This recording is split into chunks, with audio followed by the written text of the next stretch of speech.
In this video, we're going to talk about 200 Google employees who lost their jobs. Effectively, they had to train their replacements while they were losing their job. It's kind of a crazy situation. We're going to go through this article in a moment. But before we do, let's look through some examples of people who are dealing with layoffs and how they're managing that.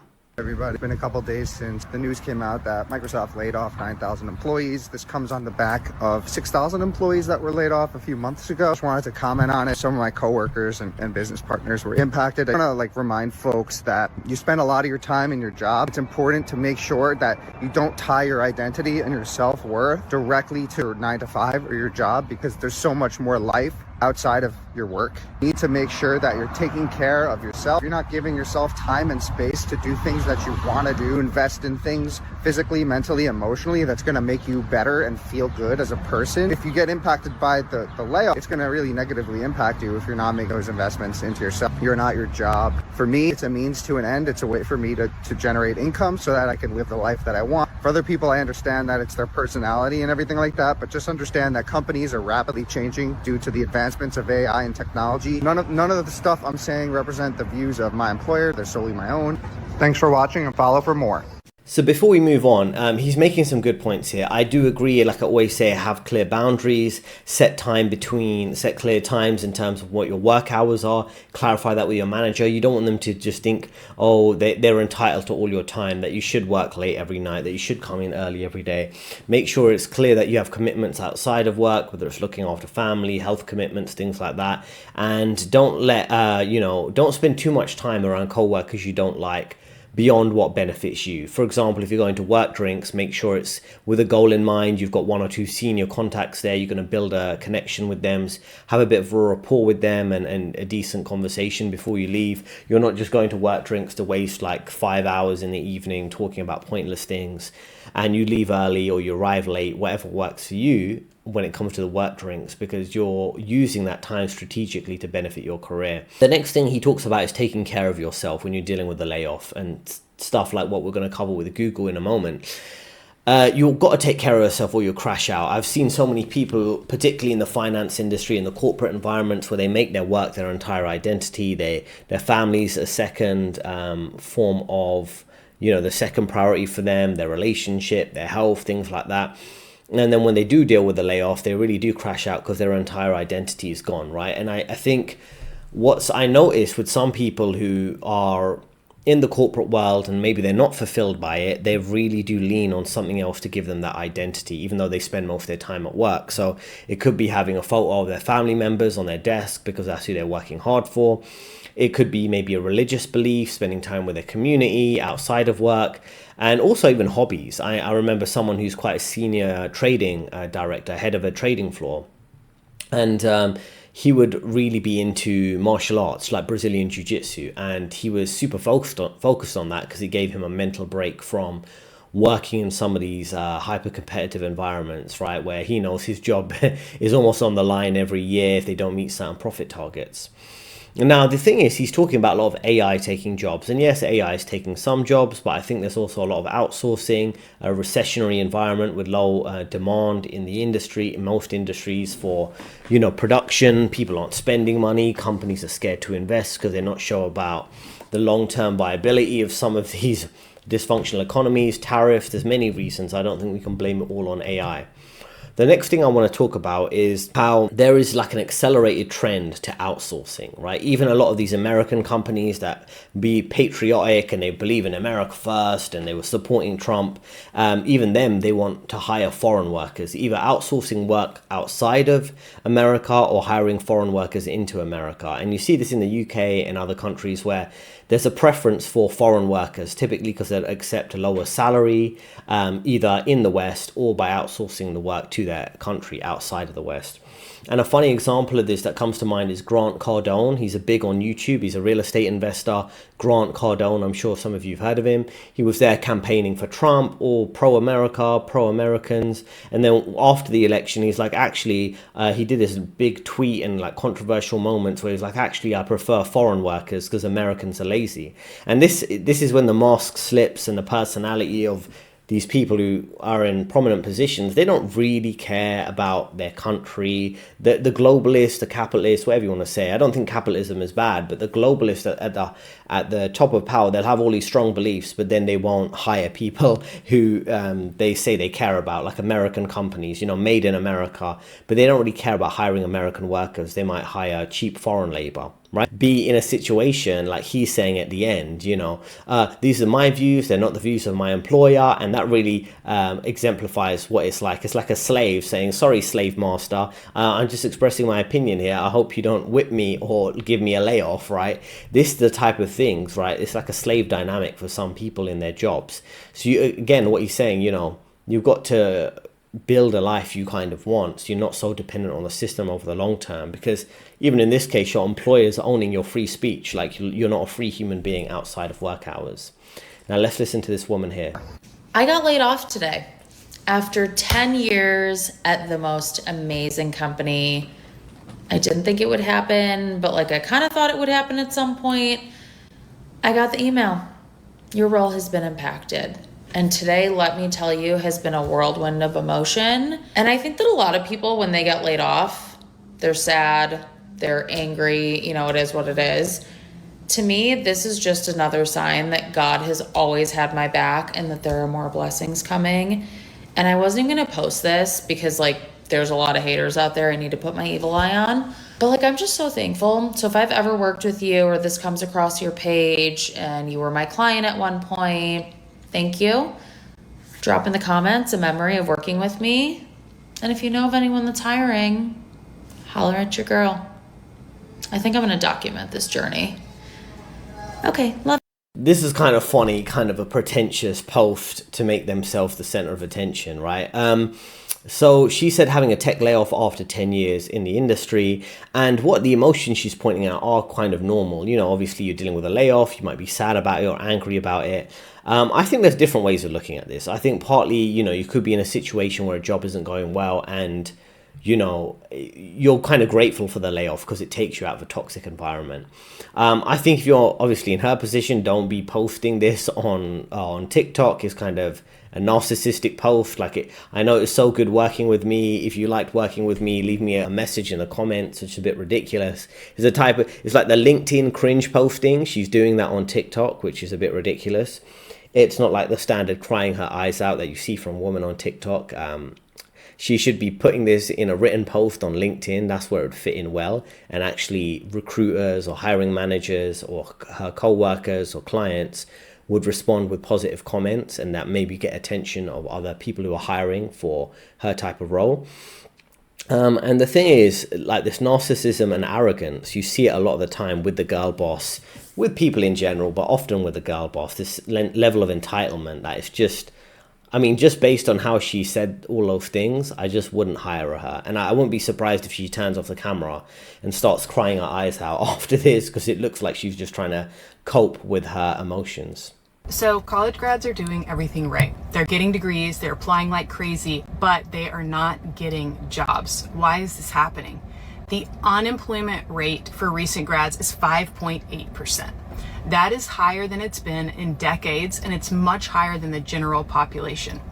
There are some different theories. One, college degrees may be becoming less valuable. A lot of the entry-level jobs are no longer requiring a degree in order to consider candidates. And of course, AI. So as you've probably seen, AI agents, AI technologies, they're able to do the easier tasks. So things like customer service, help centers, data processing, even some coding. Is AI is making the individuals that already have jobs so much more efficient that less of the entry-level people are needed. And we will probably continue to see this trend. She's making some good points. This is a good analysis. So she's actually saying some good things here. I agree with her, and I covered in one of my live streams, you can look a few weeks back, where I talked about, college grads or young people coming out of university and college and having a much higher rate of unemployment compared to the general population. So roughly, let's just say the general population has an unemployment rate of 4% in America. They were saying that the younger adults had an unemployment rate of about 6%. So there is a significant difference there. And degree saturation is very real. This is why I encourage you to think for yourself and not just go along with a trend. Oh, everyone's getting a certain type of degree, you should do that. There's a reason why people are making more money in the trades, people finding different niche areas of making money.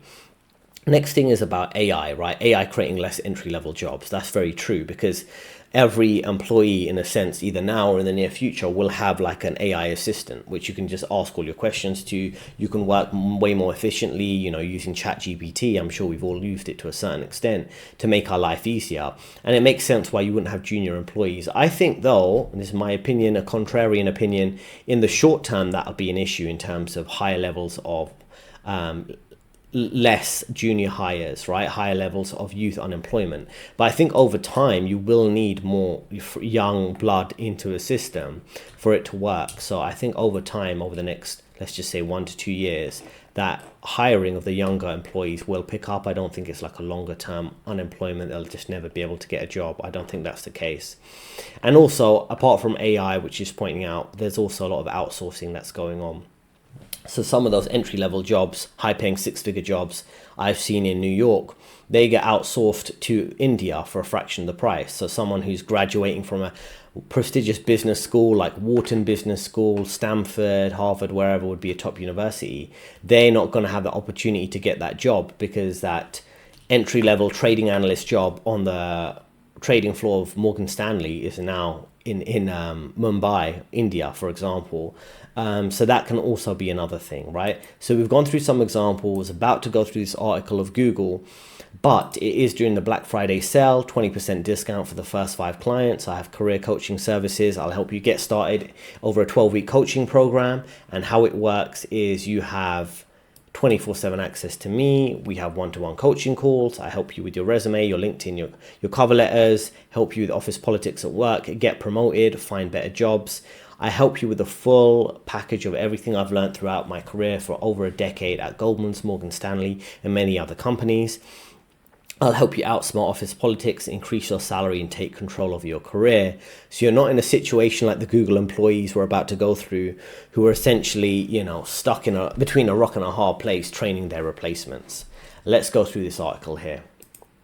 Over 200 Google AI subcontractors were laid off after complaining about low pay and poor working conditions. More than 200 Google subcontractors who helped test AI products were laid off last month. They lost their job after complaining about low pay and poor working conditions, right? They were working on the Google Gemini. I'm sure you use Gemini if you've used some of the AI chatbots. The Google Gemini chatbot to help its response sound more human and sound like more of a easier to interact with AI tool for their users. So they were technically working at Google as contractors. They were working for a contracting firm called Global Logic, and they were working at the Google offices. And what they were trying to do is help improve their AI chatbots. Some complaining that the cuts, which occurred abruptly in 2 waves in 1 month, they were meant to crush complaints that employees who are contractors had about low pay at Google, lack of job security for the AI testing team, and they needed masters or PhDs to participate in a very intense program, right? And this is the thing that can happen with some of these corporations, which I've covered throughout my videos, where they are essentially very ruthless, right? Google's being quite ruthless here. They're culling their skilled employees, people who've studied hard, got master's degrees, got PhDs, and within the space of like a month, they're basically losing their job, right? All your team members get fired. You think, okay, I'm safe at here because maybe they're doing layoffs for a certain percentage of the team, and then 2 weeks later you find out you're losing your job too. It's very ruthless the way some of these people act, right? They just want you kind of broken, desperate. They want you alone, and they want to manipulate you to work really hard, only to fire you a moment later. Here it says Andrew Lawson, who's a laid off worker, told Wire he was just cut off in terms of systems access. I asked for a reason. They just said they were winding down the project, whatever that means. At least 2 workers caught up in the layoffs have filed formal complaints with the local government employment regulation, which would be the RB right here in America. And then what was happening here was Wired, another company, spoke to these Google employees. 8 workers described they were underpaid, had poor working conditions, and they just had 5 minutes to complete certain complicated tasks. Someone saying, I don't even count how many tasks I do a day. I just focus more on meeting the time requirements more than anything else. It's gone from mentally stimulating work to mind-numbing work. What I want to point out before we move on is, there's a thing to look out for here, and it's a little trick you can use. It's up to you, of course, follow the law wherever you're based. Now, if you think they're going to set you up for a layoff and you think, oh, it's pretty much going to happen, what you can do is a couple weeks or months before that happens, you have a list of issues you noticed about the company, complaints about your co-workers, your manager, the way the company operates, and you send all your complaints to HR. And it's like a last-ditch method of protecting yourself in a job. And then when they try to fire you a few months later, maybe because you could see it coming, whether it's due to your behavior, your performance, or other reasons they come up with, you can say, well, you're giving me a layoff, you're firing me because I gave some negative feedback about your company a few weeks ago, and it's against the law. If you're firing someone after bringing up negative feedback at your company, it's called retaliation, right? And you're not allowed to do it in the UK, in the US. It's a bit of a complicated law, but that's how it works. But this shows you how when employees were complaining, it wasn't a matter of time before they were fired. So this idea that you're like a free person at work, you can just bring yourself to work, be yourself at work, they're really ruthless at getting rid of anyone who isn't like a diehard brainwashed corporate Kool-Aid drinking zombie at work. Someone says here, the outsourcing contracting firm had reportedly taken steps that were seen to an effort to thin its ranks. It introduced a mandatory return to work policy. Now, this is the ridiculous thing, right? They wanted people back in the office. Now, people can work from home, particularly if they work in tech. You can message anyone you want on your work laptop from home, and typically if you're testing a system, you don't need to be talking about it all day, so it doesn't mean you need to be in the office. So this is the thing called a soft layoff, and a soft layoff is where a company is using pressure to get employees to quit before they have to officially fire them. So if they say, oh, you've been working from home 5 days a week, we want you back in the office, and you've just maybe moved to a different city, you're living a comfortable life, you don't want to come back to the office, and then you basically get fired or you quit the job before they have to offer you a layoff package, essentially. Then someone says, how are we supposed to feel secure in our employment at Google working as contractors when we know we could get fired at any moment? And this is a very real moment because people feel isolated, right? They feel constant anxiety. The new normal for many employees is constant sense of anxiety. Could I be fired? Did I say the wrong thing? Am I going to get cancelled? Even high skilled workers, right? Bear in mind, these are contract workers working on AI, working at Google. And, they all got laid off because they were complaining about the way this major mega corporation was treating them. And technically, you would think these guys had masters, PhD, working in AI, working in tech, high paying jobs. They shouldn't be someone who would be complaining or getting fired because they'd be in demand in this economy. They're AI experts, right? But no, they're often suffering from this very terrible economy right now. So if you're in a similar situation, I wouldn't feel bad. You're not like the only one, right? And it's brutal to be like training your replacement, which would be, whether it's training AI, training more junior workers to take your job. These are the type of situations some people find themselves in. And this is the reality for many people. Like I say, you might be training the AI that's going to replace you, training the workers overseas, let's just say in India, for example, who are going to replace you and take your job. And I had to do a little bit of that actually in one of my roles before I left. And it is a bit weird. It's a bit of a weird dynamic. I just realized, how everyone is kind of a puppet in a system. And even if you want autonomy, you want control, the system is constantly trying to take it from you. Now, if you are dealing with a difficult job market, like most people, I do have a 20% discount for first 5 clients to help you with your career up to between now and the 8th of December. There is a link in description, so you can work with me directly and get some real, genuine, non-politically correct, real effective advice that has worked for me at major firms like Goldman, Morgan Stanley, HSBC for over a decade. I know all the little tricks you need to do to progress in the corporate ladder, deal with difficult dynamics, deal with the job search, which I've done successfully over a decade. Let me know in the comments how you feel about some of the clips we saw. How do you feel about these Google employees getting fired? And I'll see you in the next video.